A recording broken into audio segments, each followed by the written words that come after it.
Hi, everyone. Today I have Paul Palnik. He is in Columbus, Ohio.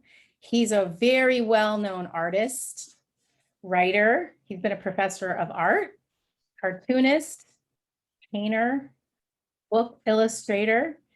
And today he's going to tell us about a really incredible experience. He has a bunch of them. And if you could just go right into it, Paul, that'd be great. And then afterwards, I'll ask you more about yourself. Well, as a very young child, I don't claim any special gifts that anyone else doesn't have. First of all, but I seem to have been born with a curiosity about the meaning of things, and as a very young kid, I wanted to know the meaning of life. And I can remember asking my teacher in elementary school, where does the sky end? I looked up there and I'm thinking, what is beyond that? And what is beyond that? And what is beyond that? And only to be told to be quiet and sit down. And then when I got into Hebrew school, when I was studying to be bar mitzvah, uh, I figured, well, they must know. So I would ask the Hebrew school, and some tired old gal, making extra money after work, and the kids are tired. They'd sit down, they didn't want to know.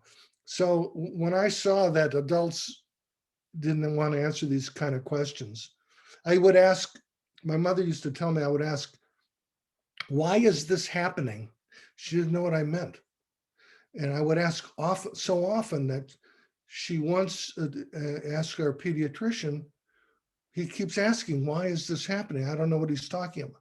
So the pediatrician talked with me for a while, and he finally got out of me. I wanted to know, why is life happening?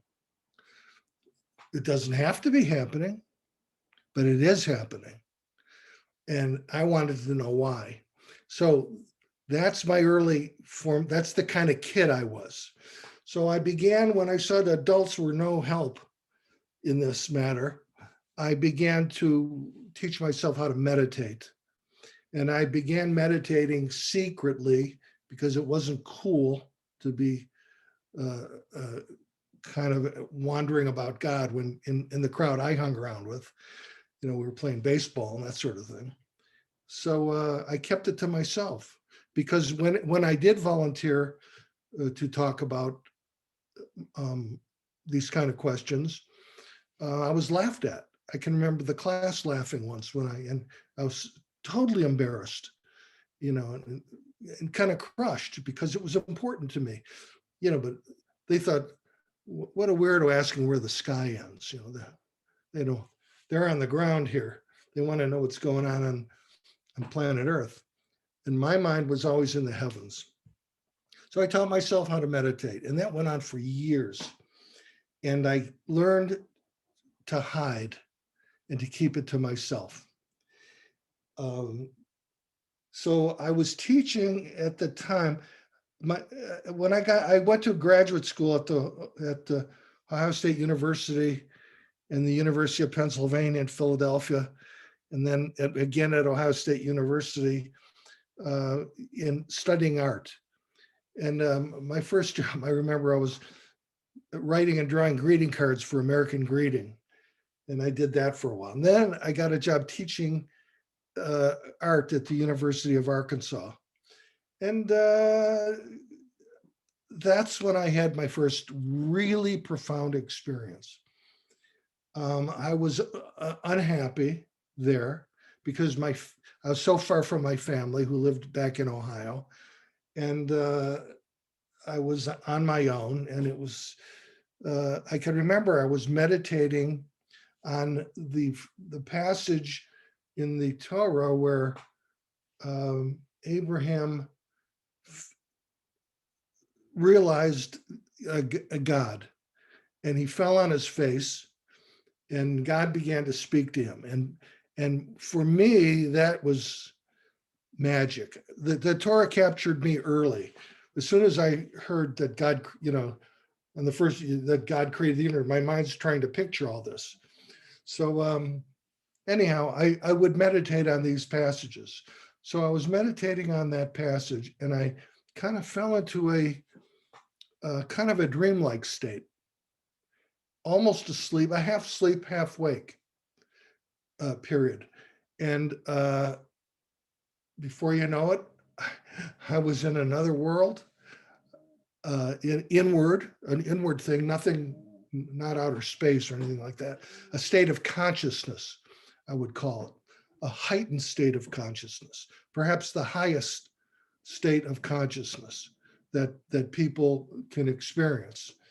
And I saw in my soul a white light.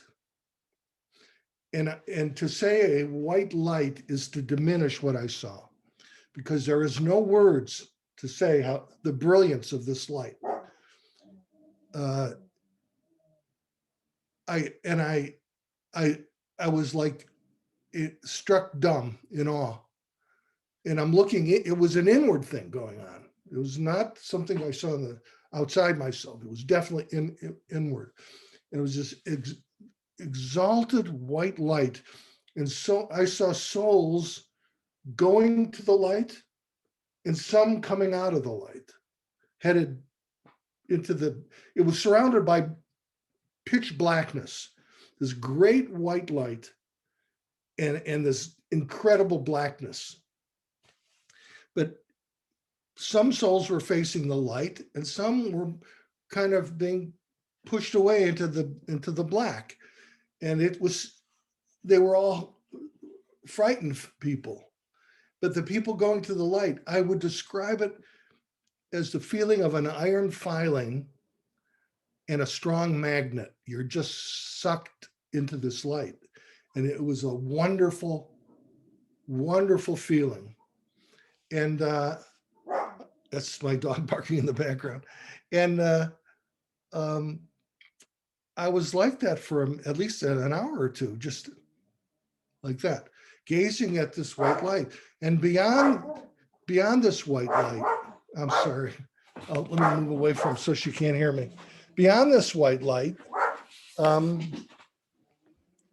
was a even more refined consciousness, I can't even describe it. It's like if someone said, well, what did God look like? There's nothing to see. There was no image. But there was this awesome light. And then I could remember it was I came back down to normal workaday consciousness, everyday consciousness. And had to go to the bathroom. Went to the bathroom. Came back, fell back into that same state, right back into this incredible, bilious, white, powerful light that seemed to be making everything live. And it was an ecstatic experience. And I was like that for another hour or so, and then I woke up and I wasn't sleeping really, and I realized what had happened. I'm sorry about my dog there.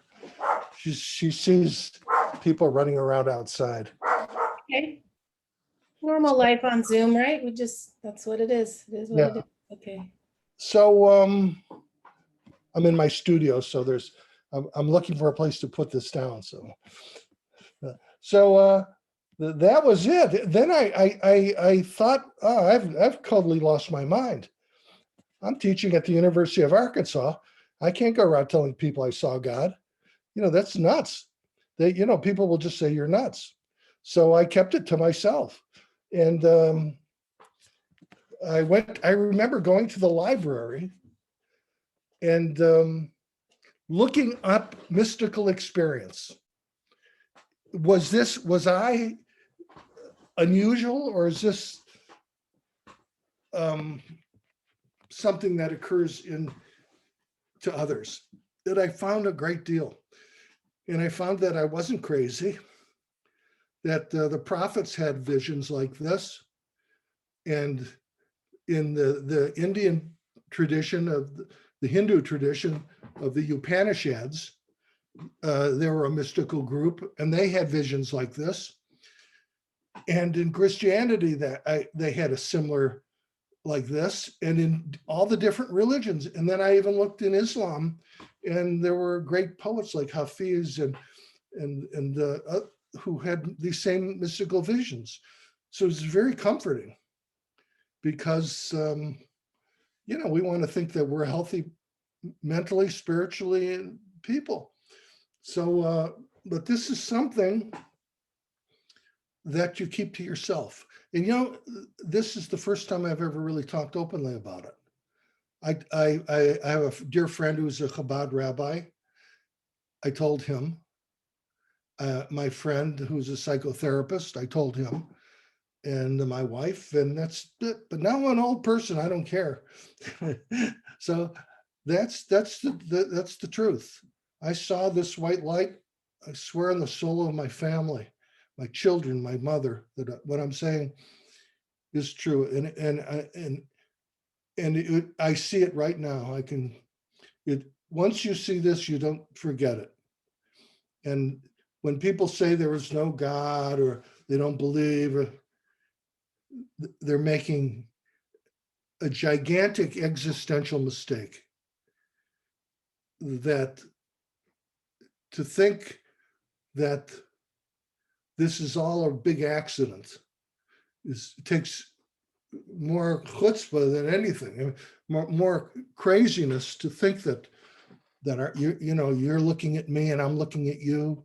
We each have hearts. You have a consciousness looking this way. I'm looking that way. There's other people listening to this, that this is an accident. Can't be, impossible. And that experience that I had,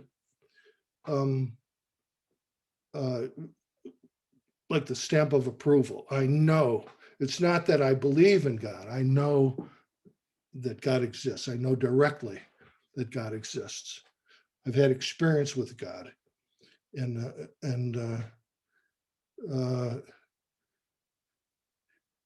he's what you think. He's God. I mean, it's beyond ability to speak. I can't say the words to match the experience, but it made me feel very comfortable about dying. I'm not afraid to die because it's contrary to what people think. It's probably the most beautiful experience that we're going to have in this life. Sadly, it's accompanied by pain, but I think that's part of the beauty of it, because it's like giving birth almost, and you enter into a new realm, a completely new level of consciousness. And it's real. That's all I can say. And it's not, I don't know why. I don't think I deserve to see any. I'm not any better than anyone else. I'm not a nicer person or a smarter person. I know plenty of people nicer than me and smarter than me. I don't know why I had this experience, but I did. And I cherish it very much. And I've had several other similar but different experiences. When I was quite young and I was living in our family home in Cleveland, I crawled up into the attic once of our home, and nobody knew I was up there. And I wrote on the beams of the attic in Hebrew, the Ein Sof, which means the infinite. And I wrote little things that the people who lived in this house loved God. And this was back in the 1950s when I did this. Here's a real amazing story. My son, who now lives in Tel Aviv, he's a music producer, and he was in Cleveland visiting a friend, and they happened to go for a Shabbos walk. Let's go for a Shabbos walk. Well, okay. My friend just moved in here. Let's go visit my friend. Okay, they walked, visit my friend. He introduced him to my son, the people who own the home. And the guy says to him, "Is your last name Palnik?" He says, yeah. He says, you've got to see my attic. My own son, 30 some years later, goes up randomly into the attic, sees it, and he's got a video of the whole adventure and the stuff written there. Yeah. So I tend to think that these things are not accidental, that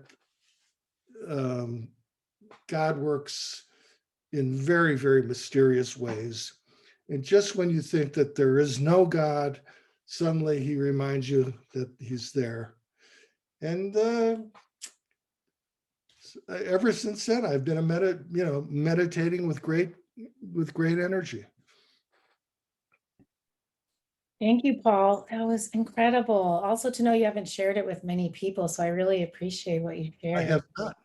I bet you're about the fourth one. And now whoever sees this. But I'm an old man now. I'm 75 years old. So I've kept it to myself most of my life. I think most people today, more and more, I'm noticing they're more open. And what you're saying about looking at the sky, I've realized the people that I can't speak this way, like you're speaking to me and I can speak with you so openly. The way I finally realize is I say some people have to have their feet planted on the ground and that's where they remain. And some of us have our head in the sky, in the clouds, and on the earth. So we can be in both places and have these conversations, because I have to have empathy for them, just like they have empathy for us. I can't have these conversations with some people. They cannot hear these things. Right. Well, it's not a question of being better than anyone. It's a question of being different. I find my inner world far more fascinating than the physical world. I spend a lot of time in my inner world. I've been developing it for a lifetime. I'm a private person. I spend a lot of time in prayer and meditation and reading and painting and drawing. And that's my life. And my wife keeps tugging me out. We got to go, meet more people. And I go, and I like people. I love people. But the prime motivator of my life is understanding what life means and what is consciousness. Why are we aware? Most people, they know how to drive their cars, but they don't know that they don't realize their own consciousness. They're not conscious of their own consciousness. It's nothing to them. I mean, they might as well, it's the most important thing. Without consciousness, there's nothing. What do we have? Nothing at all. I mean, the individual becomes null and void. So when the Torah says that God made man in his own image, he's talking about consciousness. He's not talking about your tootsies and your fingers and your rear end. He's talking about your conscious mind. And consciousness is an infinite thing. It's infinite. There's millions upon millions of layers of consciousness. And an average person has consciousness, that this low level of consciousness that where people suffer because they're worried about this or that's going to happen, and all the way up to the Ein Sof, the infinite, and everything in between. And I spent a career making drawings. I made drawings by the hundreds about consciousness, trying to put, like King David tried to put his mystical experience into words, and he wrote hundreds of Psalms, but he still didn't touch it. It's just, he could have wrote another 1,000. I made as many pictures as I could on levels of consciousness, on judgment, on creation, on everything. And I published them, and I earned a living that way. I actually earned a living from what I saw that day. By translating it the best way I could into language that people could understand. It still didn't work, but I tried. It's a, it was my life. Thank you, Paul.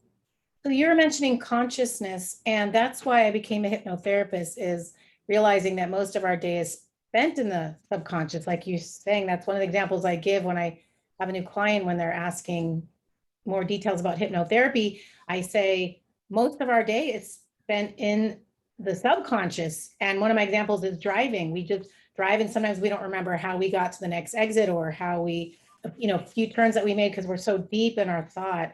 And that's why I wanted to interview you, is I feel like stories like yours, Paul, really help people, because so many people are under stress. They have anxiety, fear, doom, these negative thoughts. And knowing that they can visit a place like you visited can help people, or know that there's people out there like you that have seen something beyond this earth, which can be very difficult. So I have so many questions. I took notes.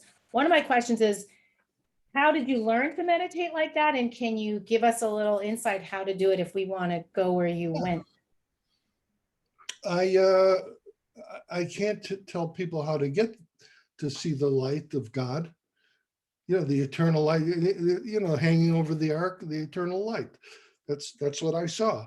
And right behind the eternal light was him. Nothing to be seen, but boy, the presence was there. The first thing I would say that people need to do is to focus their mind on life. And what I mean by that is, people are lost in the past. People are lost in the future. I'll be happy when I do this. I'll be happy when I get married. I'll be happy when I get divorced. I'll be happy when on and on. Look what happened to me there in the past. There's only one place, I was an art professor. There's only one place creativity occurs. Only one place, and that's the present. Creativity does not happen in the past. It does not happen in the future. It only happens, as Bob Dylan said, the answer, my friend, is blowing in the wind. It's the present. You have to go deep, deep, deep into the present. And if a very powerful meditation is when one realizes that the present is infinitely deep and it's eternal. It won't go away. I'll give you an example. The present is still now. It won't go away. It's still now. It's a fixed reality. The earth turns in it. This present that you and I are speaking in now, and the present that whoever sees this, it's the same present on the moon. It goes through your body completely, the presence. It goes through all your thinking. It's on the other side of the universe, it's the present. On the sun, the moon, without the present, there's nothing. That's why they say Hashem, God is omnipresent. He's eternally present. And if you want to live, you have to come to the present. You have to, if the present could talk, the present would say, you have to come to me. You can't have another God before me, because that's where life is. Life is found in the present. In God's presence, the Shekhinah is this absolute presence that causes all life, tells trees how to grow, tells me how to speak, tells the earth how to turn, tells rivers how to flow. And I think that is the doorway to mystical experience. That is definitely the doorway. You can't get to God in the future. There's just no, it doesn't exist. You can't get to God in the past. What past? There's no past. It's memories in our present, in the present. Everything's in the present. Everything I've ever done in my life is right here in the present. It's like the sum total of everything all my days. So is there a history? Of course there's a history. Is there a future? Of course there's a future. They're just not real anymore. And it won't be real until the present moves through it. So I'm a great here and now kind of guy. I think that the present is part of God. And what you bring to the present is what the present will give to you. If you bring kindness and love to the present will give you kindness and love. And if you're a thief, the present will make you a thief. Whatever the Torah says, he leads us in the way. See, God bless me, I guess. He leads us in the way we wish to go. So I believe that. I believe I'm not a classic Orthodox guy. It's just not. And because I'm just not. I don't like what they've done to spontaneity. They've crushed it. And so I've never been Orthodox about anything. I am religious, exceedingly so. But I am who I am. I'm what God has made me. I'm not what other rabbis have made me. And I've always felt that I have nothing against rabbis. First of all, I love the Orthodox. I love everybody. I'm just speaking for myself. I've just been devoted my whole life to my own soul, which I think everyone should do. You ultimately in life, you answer to your own soul, and your soul answers to God. So we answer to God, but immediately we answer to our own souls. And that's been my soul is my teacher, and it's the teaching part of who I am. We teach ourselves, and people are worried about Judgment Day and stuff. Every day is a Judgment Day. You bring it on yourself. You can make hell or heaven out of this world. And one reason they call sin is when you interrupt a person's right to build their own happiness, like God forbid, the Holocaust, where these horrible people tried to control other human beings to the point of killing them. It's a mental illness and a sickness of the soul, and a whole culture became toxic. And so I'm a believer in the soul. I'm a believer in the present, in the here and now. I believe in the transcendent. I think it's all one. It's all one in you. That's what I believe. And I think it's easy to find God in yourself. The hard part is finding God in others, and treating other people as if you're treating God in disguise, because God has lots of disguises, and he shows up with women with curly hair, and he shows up sometimes as a janitor, and he shows up sometimes as a little kid, but he's always showing up. And so we have to be on our toes and treat people the way we would want to be treated. If I'm talking too much, I tend to go on and on. So I love it. Keep going. you have to stop me if it's the So many quotes I can see on t-shirts that you're saying already, so keep going. So love thy neighbor as thyself. Why? Because if you go deep enough, yourself is myself. There's just one great self, the God of Israel, the great self of the universe. So everybody, even people who are the enemies of Israel, if they go deep enough, they go to the eternal self. And that's why we should love our neighbors as yourself. Why? Because he is yourself. He's just in another form, but he is yourself. But most people don't understand that. So that therefore they have these laws and these rules that are valid, completely valid. And I'm certainly not, I'm a different kind of person. So everyone's not like me. So they have to be like themselves, I have no enemies. I don't hate anybody. No one, not even these people who were shooting rockets.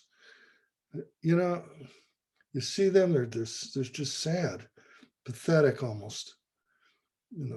They're so removed from the truth of kindness and love for life and people. They're so completely removed from what is real. Always blaming other people for their problems. You know what? It's been my discovery in life. Every problem I've really had in my life has been my fault. Really. I had everything that's negative that has come upon me in my life has been my own doing. And everything positive too. So it took me a while to learn that, but I did learn it.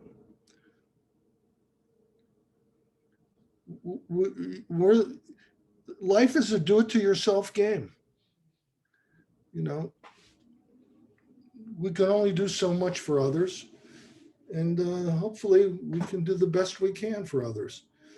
But I'm kind of a non-dualistic person. I think other people are also part of me, and I'm part of them. Right now, my image is in your mind. I'm probably more you now than your own name, which is, you'd have to say Amalia. But right now you're filling my consciousness. So truthfully, I'm at this moment, I'm more you than some name, because you're filling my mind right now. So when I look at the world, that's how I see the world. I look out at the universe, and I just think that God made the universe to match our potential. Infinite potential, infinite universe. And we've just begun. I think we're if we don't destroy ourselves, we're just at the beginning of a new era of understanding Judaism, of understanding humanity, of understanding peace between people.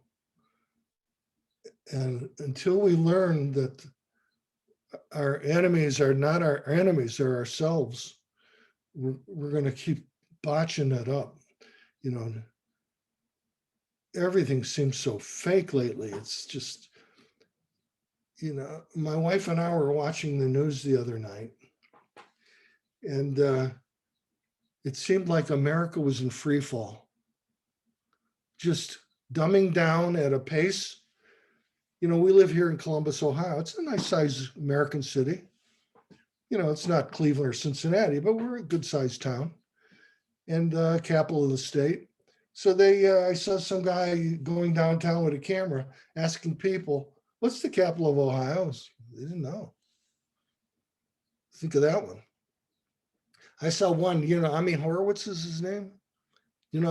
So he says, I think it was him, I'm not sure. He says, he goes up to some people in Venice Beach and he says, "What year were the first astronauts land on the sun?" And people are throwing out numbers, and he did that, absurd things like that. It was shocking, actually. And my friend, Dr. Hoffman, is a good friend. I mentioned him earlier. He says, here we are talking about the most subtle levels of consciousness on the highest levels. And there are people in Afghanistan living in caves and dirt floor huts, no water, no toilets, no nothing. That's the world we live in. And when Paul Simon wrote Lasers in the Jungle, one of his lines in one of his songs, he wrote, "We're living in strange times, lasers in the jungle." Wow. We have lasers and we have jungles. And people who look normal, maybe primitive as can be. And other people could be sitting next to a holy man, you don't know. So that's why I think you have to be kind to everybody. You don't know who you're dealing with. And you don't know the burdens other people carry. You know, some people are suffering terribly. They can't pay their bills, or you got to be kind because you don't know the burdens that people are carrying. You know. Yeah, thank you. Those are wise words. I still have a few more questions about the meditation, but I know Right. there are people that are gonna want to reach out to you. You have beautiful art in the background and you've been doing that almost your lifetime there. I know people are gonna reach out for you. You said you have a book or books and you have art. Can you explain how we can reach out to you and what you can offer people who want to connect with you? PaulPalnik.com, PaulPalnik.com. And you'll see I'm a cartoonist, and I drew nice comments from Elie Wiesel and Isaac Bashevis Singer. And before he passed away, both of them were very kind to me. And I have those listed on my site. And you'll see the kind of work I did. I only started painting lately in the last 10 years, maybe last 20 years, because I had some nerve damage from so much drawing and rubbing my elbow on the table, you know, when you're drawing like that. And it just damaged nerves in my elbow. So the doctor said I better start using my shoulder because my elbow was shot. So I started painting. And I still draw, but not like I used to. Okay, Life is good. It's a one-way, it's a great adventure. This is the ultimate adventure. Why is this happening? Why? It's happening because it's the greatest gift that can be given by God Almighty, the gift of life. And it's deep beyond words, and it's magnificent and rich and deep, and filled with tears and heartache and laughter. Everything's magnificent. And people, you know, what else is on TV, you know? So it's my job trying to wake people up to the generous gift that God gave us. One last thing, I imagine we're running out of time. If some people in their whole life would just say to God, thanks, that'd be enough for the gift of everything. Just thanks, nothing. They get nothing. Like they deserved it. It came to them. No one gave it to them. It's just, they don't think. They don't think. None of us created ourselves. Not consciously anyhow. But that's it. so it sounds like if people want to reach out to you, you have art they can buy, art they can commission on your website. And you said books. What books have you written? Books of my drawings. I've illustrated a bunch of books. You go on Amazon, if you type in my name, all kind of books come up. The last one I did a book for Behrman House just recently. What was the name of it? I'm getting old. I can't remember. So getting good at getting older. It won some kind of Jewish book award. Then another one I just finished, The Tales of the Chutzpah Rebbe by Walter Rothschild. He's a rabbi in Britain. And then there's a bunch of other things, you know, not so. I did a bunch of things for, well, lots of stuff. Yeah, it's a lifetime of drawing and painting. It adds up. Well, before we go, if some people want to shut down, they can, but for those who have a little more that they want to ask of Paul, I know a couple of questions I'd like to ask, and one is two questions. One is the light. Could you describe that light at all? And I still don't understand really a little tip on how to, because I'd like to know for myself, and I'm sure other people want to know, how do we, I know we can't go exactly where you went, but how do we do that type of meditation? I don't know if there's any one meditation. I do know that a lot of it has to do with letting go of all physicality. So like letting go of possessions. You don't have to sell them, but don't hang on to them. Don't hang on. Instead of like this, be like this. Open hands. Here's a simple one. It says in the Torah, God says, Anochi, which is I am. That's God speaking. He says, I am. So let's take the English there. Let's not use the Hebrew. In between the word I, and in between the word am, is your soul. A great silence, a holy great silence that goes on forever and is eternal. It's silent. Men speak. God causes men to speak. But it doesn't need speech. It doesn't need words. And if you become that silence and continue your meditation,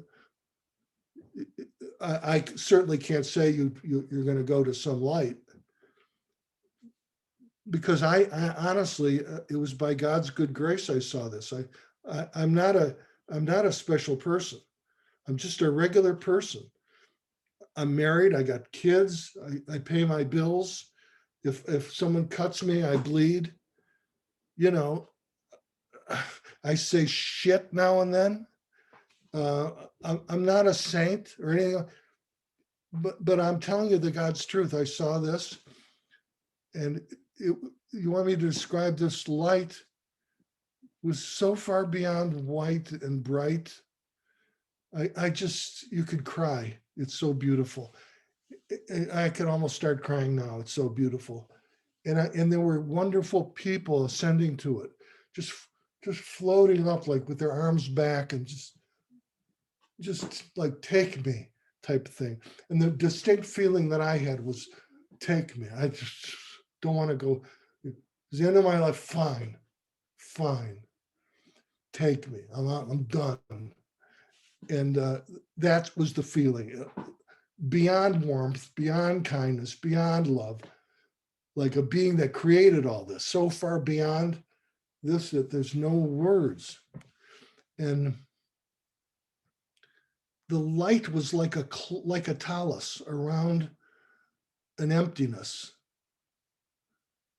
not a vacuum, a purity, a great purity of just mind, eternal mind, like the majesty of eternal mind.